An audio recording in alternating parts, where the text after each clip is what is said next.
everybody, welcome to Susan Monroe Art. Today we're going to paint this pretty sunset landscape, and here's everything you'll need to get the painting done. This painting requires very few watercolor supplies, just your basic things. I am going to be using binder clips to hold my sketchbook open. I'll be using this #1 synthetic squirrel hair brush by Meeden. I love these brushes.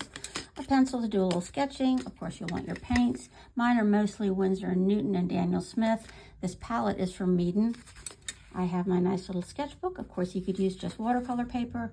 You'll need clear water. I like to have a heat gun to speed up my drying times because I'm impatient. And you'll want a paper towel to blot the extra paint off your brush. If you're painting this in a sketchbook, I'd strongly suggest you get those binder clips and clip your pages open so you don't have to worry with them accidentally shutting on your wet artwork.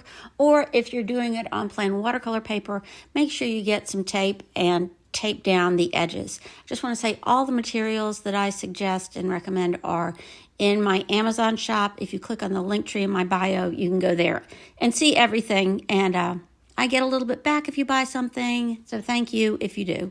Step #1 to get this painting going is to take a pencil and lightly sketch your horizon line. Make sure your horizon is nice and straight. Now to start the painting process, you'll take some yellow and just paint a nice wide stripe along your horizon line. I'm using Winsor yellow. You can use whatever colors you want. Then you're going to rinse really well because you don't want to make green, and get blue. I use turquoise blue, and make another stripe along the top of your paper.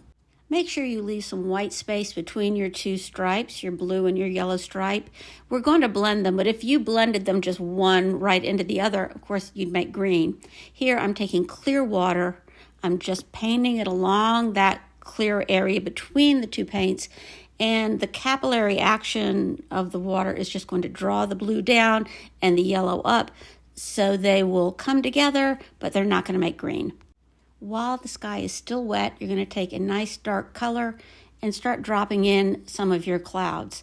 I'm using indigo with a touch of magenta in it for my cloud color. Remember, clouds are generally flatter on the bottom and bumpier on the top. Also, as they recede into the distance, they'll get smaller. So your clouds toward the top of your page will be the largest, and the ones towards your horizon will be the smallest. At this point, I thought the cloud on the left was spreading too much and is looking sort of furry. So I dried my brush off and gently ran it along the edge to soak up a little of that paint.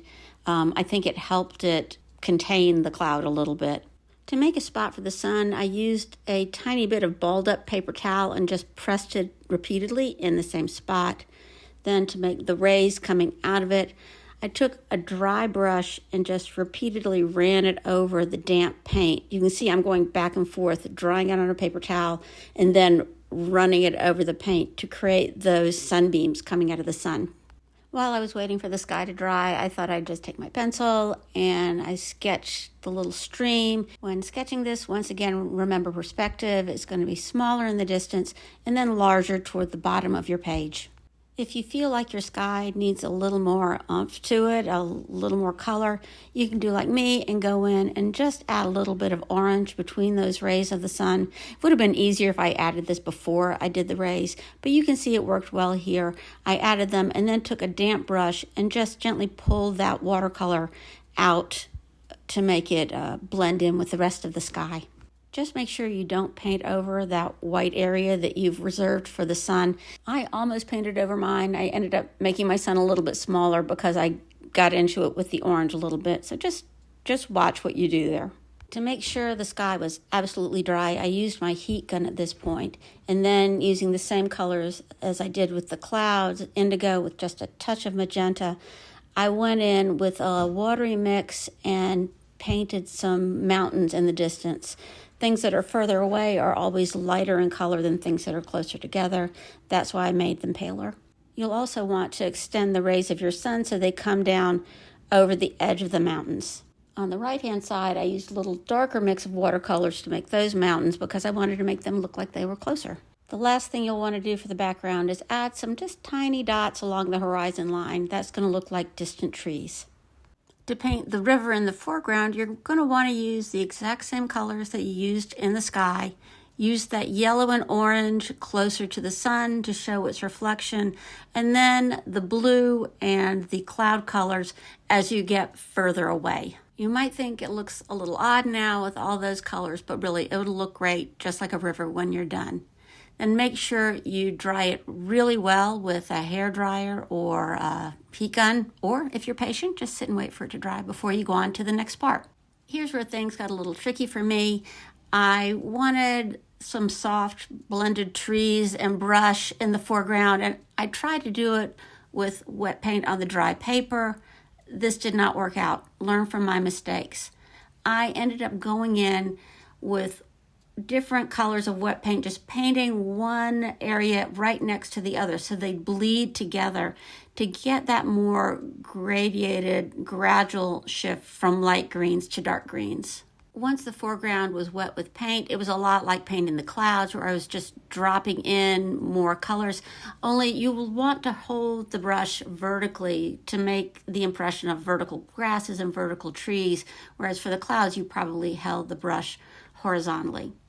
Also, I wanted to get darker towards the river, and I made sure I used the point of my brush just to suggest little reeds along the riverbank and show where the grasses overlap the edge of the water. Once I had finished this first layer of paint, I realized that I needed to make the greens darker in certain places to have some good contrast, but my paint had dried. So I went in and very gently painted over top of my greens with clear water. Then I was able to drop in some more really dark greens. Watercolor, when it dries, is 20% lighter than when it's wet. So you always want to go darker than you think when you're painting with watercolor. Once you've finished one side of the water, you're just going to go in and do the exact same thing on the other side, using the same technique and the exact same colors. Once the foreground is dry, you might want to go in there and make some of those sunbeams come further down over the horizon again to sort of unite the background and the foreground. If your paint is dry, you're going to want to go in with a wet brush and lift those rays of the sun, whereas before, the paint was wet, you went in with a dry brush and lifted the paint. So if you're lifting paint, wet paint, lift it with a dry brush, dry paint, lift it with a wet brush. Then I went in and decided to paint the sun a little yellow, a little bit of a mistake because there was still some green on my brush, but I think I was able to fix it. I'm not sure if I like it better or worse than when it was white, but it was done. And then to finish your painting, you're going to want to go in and with the tip of your brush, make some fine horizontal lines on your water. The lines that are toward the bottom of your page are going to be closer together. The lines that are toward the top of your page are going to be smaller and further apart because of perspective. Don't go crazy with them. You just want to suggest some ripples in the water. And your painting is done. Thank you so much for watching this video and supporting my channel. If you try this painting, please send me a picture. I'd love to see it. Bye-bye.